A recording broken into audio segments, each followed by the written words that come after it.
What up, y'all? It's your boy, Mr. Downtown Ray Melo, and you're listening to the Entertainment Report on iHeartRadio, live from Dubai for Wednesday, January 11th, 2017, delivering some major stories and trends going on in the world of entertainment and beyond. You can follow the show on Facebook, Twitter, or Instagram, facebook.com/The Entertainment Report with Ray Melo, that's RAYMELO, on Twitter at The Enter Report, or on Instagram at The Entertainment Report. You can listen to the show anytime you want on iHeartRadio. Just go to iHeart.com or your iHeart phone app, search for the Entertainment Report, and it'll take you to the page. Following its dominant performance at the Golden Globe Awards Sunday, La La Land has earned 11 British Academy of Film and Television Arts nominations alongside Arrival and Nocturnal Animals with 9. The musical starring Ryan Gosling and Emma Stone is nominated for Best Film, Best Director for Damien Chazelle, Original Screenplay, Original Music, Cinematography, and Lead Actor and Lead Actress for Gosling and Stone. On Sunday, the picture took home Golden Globes for Best Director, Best Actress, Best Actor in a Musical or Comedy, Best Screenplay, Best Original Score, and Best Original Song for City of Stars.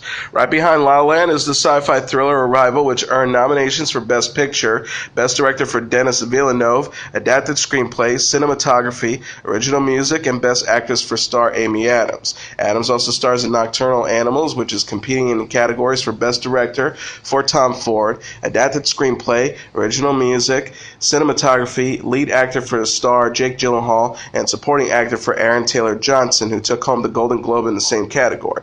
Other notable films include Manchester by the Sea with 6 nods, Moonlight with 4, Daniel Blake with 5, Harry Potter spin-off Fantastic Beasts and Where to Find Them with 5, and Hell or High Water with 3. The 2017 BAFTA Film Awards is set to take place February 12th at the Royal Albert Hall in London. Filmmaker J.J. Abrams is done with making reboots and remakes of popular franchises and is ready to focus on original content. Abrams said while speaking with People magazine at the Golden Globe Awards, I feel incredibly lucky to have gotten involved in things that I loved when I was a kid.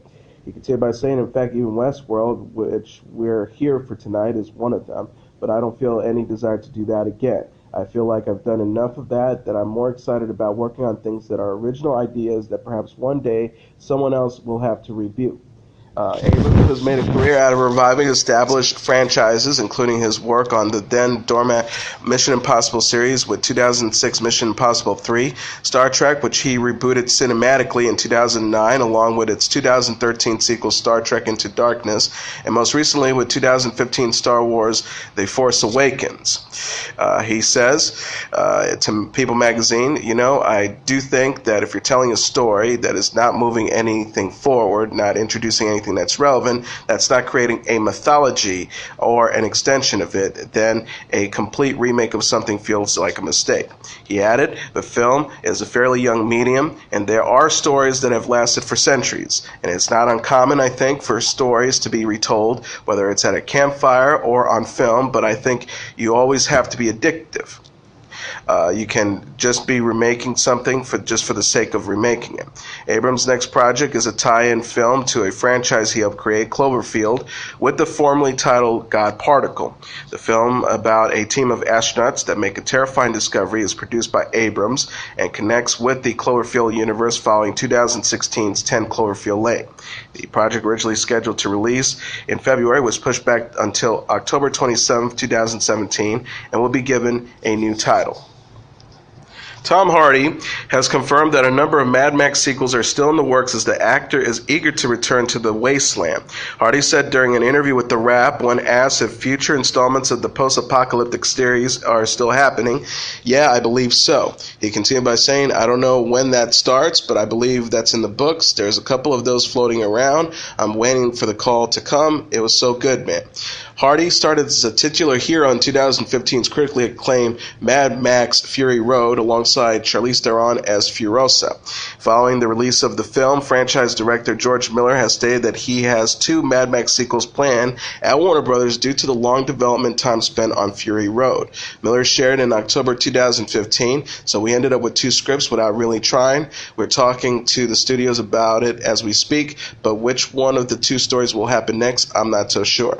While Hardy will return in a potential sequel as Max, it is still unclear whether Theron would reprise her role as Furiosa. Miller stated previously of the character returning, "I'm not sure" is the answer. Norman Bates is adjusting to life on his own in a new trailer for the fifth and final season of A&E's Psycho prequel series Bates Motel. The clip released Monday explores the empty Bates residence following the events of season 4, which finally saw Norman, played by Freddie Highmore, murder his mother Norma, played by Vera Farmiga. As 1950s hits Come On My House from Rosemary Clooney plays through the creepy home, Cameron then finds Norman enjoying some alone time before he visits the frozen dead body of Norma. Norma's voice can be heard before Norma replies, "Norma, dinner? I'll be back soon." The synopsis reads, Season 5 of Bates Motel picks up almost 2 years later and finds Norman, played by Highmore, a grown man now living a double life. Publicly, he's a happy and well-adjusted member of the White Pine Bay community, but at home, Norman struggles. His violent blackouts continues to increase as Mother, played by Farmiga, threatens to take over his mind completely. Meanwhile, Dylan Massett, played by Max Thiero, and Emma D. Cody, played by Olivia Cook, since leaving White Pine Bay, have been living their lives blissfully unaware of Norma's death and Norman's full-on descent into psychosis. It continues.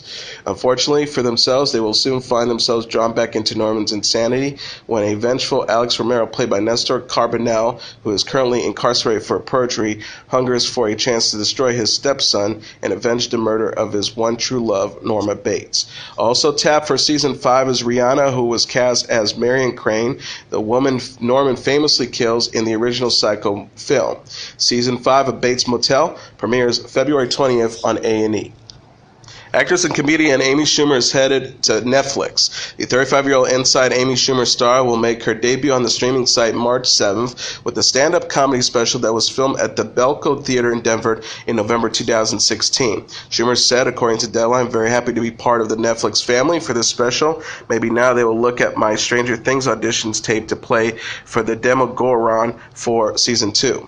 Netflix's chief content officer, Ted Sarandos, added, according to Variety, Amy Schumer is a boundless threat and a one-of-a-kind talent. We couldn't be more excited that she's making Netflix her home for her next stand-up comedy special. The announcement follows news that actor and comedian Chris Rock will star in 2 original comedy specials for Netflix, the first of which will be taped in 2017. Dave Chappelle will headline 3 of his own specials set to premiere simultaneously this year.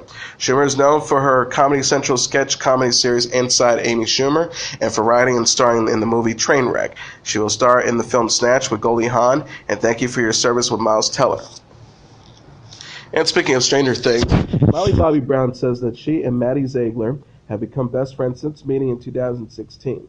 The 12-year-old Stranger Things actress recalled her disastrous first sleepover with the 14-year-old Dance Moms alum on Monday's episode of The Ellen DeGeneres Show.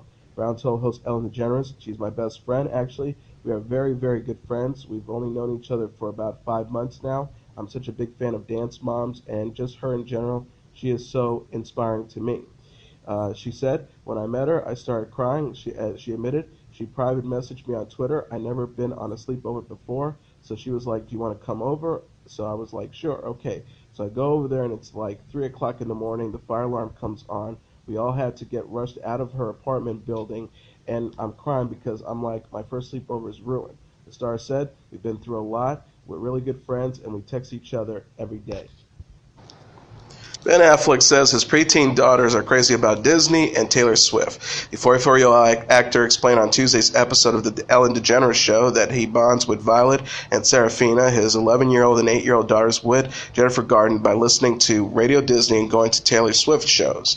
Affleck told host Ellen DeGeneres, "I've become an expert of the tweens. I don't know how much Radio Disney you listen to, but I hear quite a bit. When we get in the car, it's got to come on right away. It's got to stay on the entire time."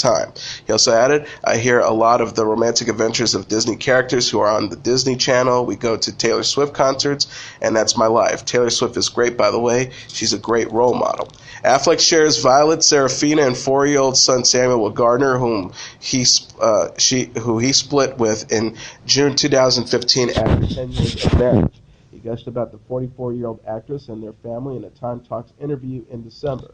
The star declared, "In my career or otherwise, the most defining moment of my life is the birth of my children, the entrance of my children into the world. Jennifer is the world's greatest mom. It's a joy to hang out with our kids. I think the meaning of life is to make good people." Affleck will next star in the drama Live by Night, which opens in theaters Friday. His younger brother, Casey Affleck, won a Golden Globe for Best Actor in a Drama on Sunday for Manchester by the Sea. Iman is remembering her late husband, David Bowie, 1 year after his death. The 61-year-old Somalia model paid tribute to the English singer Tuesday on Instagram on the anniversary of his passing. She captioned a photo of a double rainbow above the New York City skyline, January 10, 2016, NYC skyline, hashtag forever and ever, hashtag forever love, hashtag Bowie forever. Bowie died at the age of 69 on January 10, 2016, following an 18-month battle with liver cancer. He and Iman were married nearly 24 years and shared 16-year-old daughter Lexi Jones. Iman said in an interview with Where Are They Now that was filmed before the singer's death, "We both understand the difference between the person and the persona. When we are home, we are just Iman and David. We're not anybody else." She also added during the episode, which aired in April, "You have to be at the right time in your life, that you're ready for an everlasting relationship, that it becomes first and a priority in your life." BBC Two released a new documentary, David Bowie, The Last 5 Years, this week in honor of the singer's birthday on January 8th. The show examined the star's last albums, The Next Day and Black Star, and his play Lazarus. Death certificates revealed that Star Wars actress Carrie Fisher died of cardiac arrest, and her mother, Singing in the Rain star Debbie Reynolds, died of a stroke. The Los Angeles County Department of Public Health released death certificates Monday for the actresses. Fisher, the only daughter of Reynolds and late singer Eddie Fisher, died December 27th, days after going into cardiac arrest on a plane December 23rd. The Star Wars actress's cause of death was listed as cardiac arrest deferred, meaning there will be further investigation. Reynolds' cause of death was listed as an intracerebral hemorrhage, a type of stroke with hypertension as an underlying cause, TMZ reported. She died December 28th, a day after Fisher in the Los Angeles hospital. Reynolds' son Todd told Variety at the time she wanted to be with Carrie. Fisher was memorialized Thursday at her home in Beverly Hills, California, while Reynolds was buried the next day with some of her daughter's ashes. The pair are survived by Fisher's daughter Billie Lourd and Todd Fisher. Flip or Flop stars Tarek and Christina El Moussa are officially heading for divorce. Tarek filed to end his marriage to Christina about a month after announcing their separation, his lawyers revealed to People on Monday. The HGTV stars were married for more than 7 years and shared 2 children, daughter Taylor and son Braden. The couple split in December 2016, 6 months after police were called to their home during a dramatic altercation. The pair said in a statement December 12, "Like many couples, we had challenges in our marriage. We had an unfortunate misunderstanding about 6 months ago, and the police were called to our house in an abundance of caution. There was no violence and no charges were filed." They added, "We're committed to our kids and being the best parents we can be. We will continue to work through this process civilly and cooperatively and plan to continue our professional life together." Sources told TMZ in December that Christina has been dating contractor Gary Anderson since May. She posted a photo with Anderson's daughter December 30th on Instagram from a trip to Park City, Utah. Oscar winner Jamie Foxx says he's doing just fine after allegedly being attacked at a restaurant over the weekend. The 49-year-old singer and actor spoke out in an Instagram video Sunday after a man reportedly started a fight with him and his friends at Catch Restaurant Saturday in Los Angeles. Foxx explained before jokingly revealing a crossed eye, "I just wanted to address what happened on Saturday, man. From my perspective, all I was trying to do, man, was keeping my eye on things. I was just trying to keep my eye on things." He also added, I'm just messing with y'all. Everybody's good. Listen, 2017, we don't want no violence. We don't want to get hurt, and we don't want nobody hurt. But if you want to see me whoop some ass, you know what we can do. Come check me February 13th in Sleepless. Sources told TMZ Foxx and his friends were on the patio at Catch when another patron came up and complained the group was too loud. The patron reportedly exchanged barbs with the group before he lunged at Foxx and pulled him down onto a table. Witnesses said Foxx managed to get the patron in a chokehold and take him down. The stars, his friends, and the patron in question were all kicked out of the restaurant.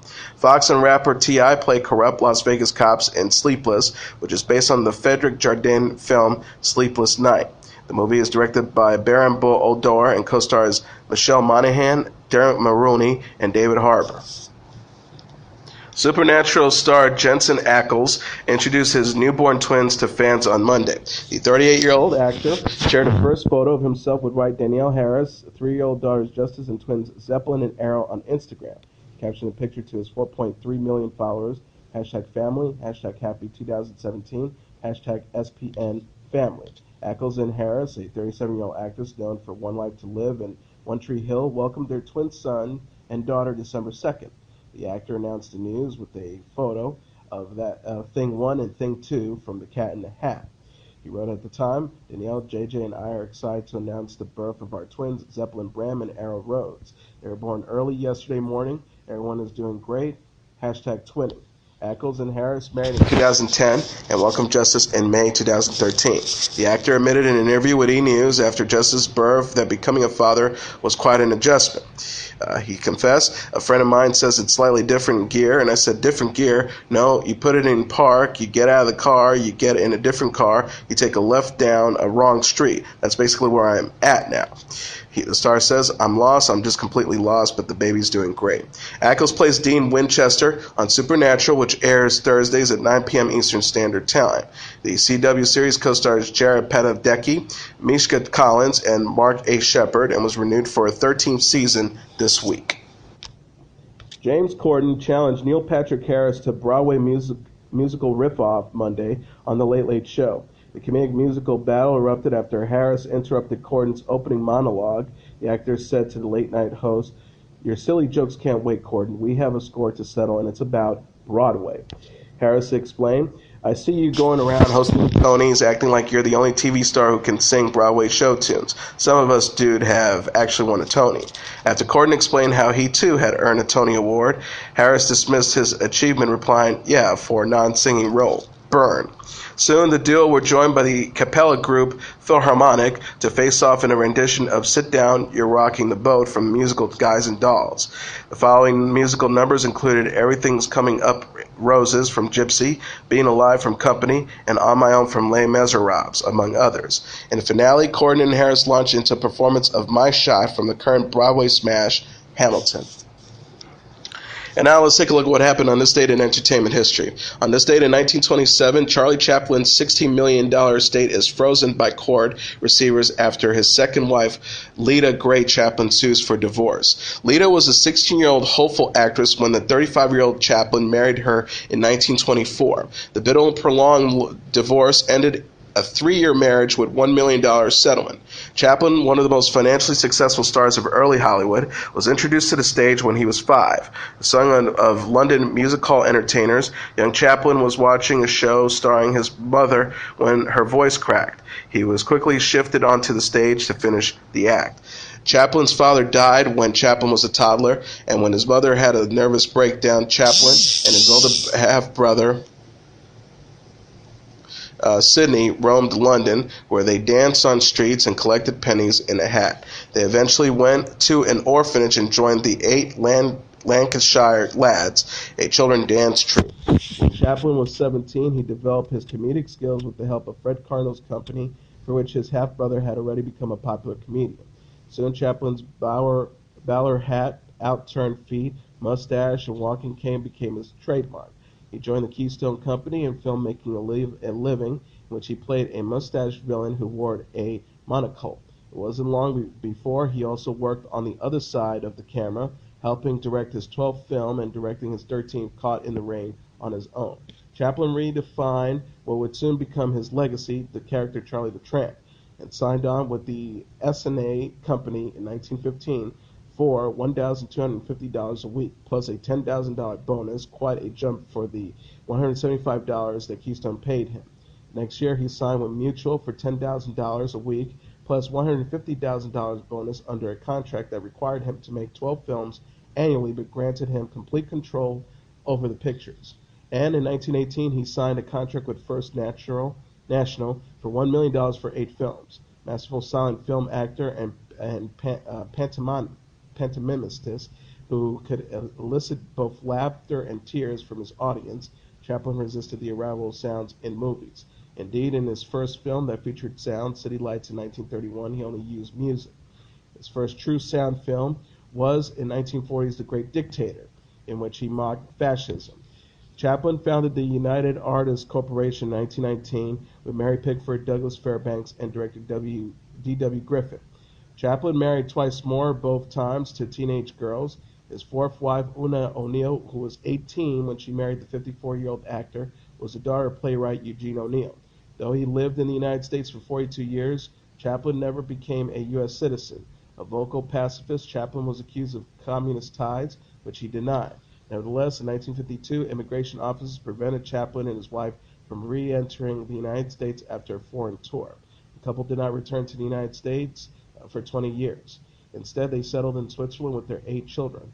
Chaplin returned to America in 1972 to accept a Special Academy Award for the incalculable effect he has had on making motion pictures the art for and for the century. He was knighted Sir Charles Spencer Chaplin in 1975. He died 2 years later, in 1977. Also on this date in 1985, singer-songwriter Paul Simon makes a controversial 9-day visit to South Africa, a visit that some felt was in violation of the United Nations cultural boycott, but a visit that dramatically increased worldwide awareness of black South Africans' rich musical traditions. 7 years later, with the UN boycott lifted, Simon returned to South Africa to play a historic concert in Johannesburg on this date in 1992. The cultural boycott of South Africa was put in place during the 60s and early 70s in response to the racist policies of South Africa under apartheid. With the vocal support of South Africa's banned opposition party, the African National Congress, the United Nations barred South Africa from participating in international sporting events and cultural affairs. Because both South Africans were already barred from such activities under apartheid, it was hoped that an international cultural boycott would selectively punish white South Africans, breeding resentments and undermining support from the ruling National Party. While UN restrictions on trade and military support were only selectively respected by some of the most powerful nations of the world, the cultural boycott against South Africa held firm. Paul Simon entered this picture after being turned into the Makwana and the Mubiye, the music of South Africa's black townships, and conceived the Graceland album, which would go on to be one of his most successful and important works as a solo artist. In the face of public criticism of his plans, Simon traveled to Johannesburg in February 1985 for recording sessions with South African artists like Ladysmith Black Mambazo, a vocal group largely unknown both to the outside world and to white South Africans who had little opportunity under apartheid to hear the music of their black countrymen. The result of these sessions was a landmark album that sold millions of copies, won multiple Grammys, and earned a place in the United States National Recording Registry in 2006. It was only appropriate then that Paul Simon should be the first major international star to perform in South Africa after the lifting of the UN boycott.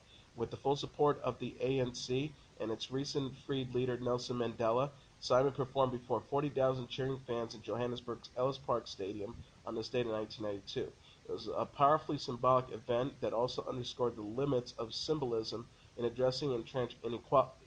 As the New York Times noted, most black South Africans could not afford to pay up $30 for a ticket or lagging cars to travel to Johannesburg from the outlying black townships. As a result, the audience for Simon's historic South African concert was overwhelmingly young and white.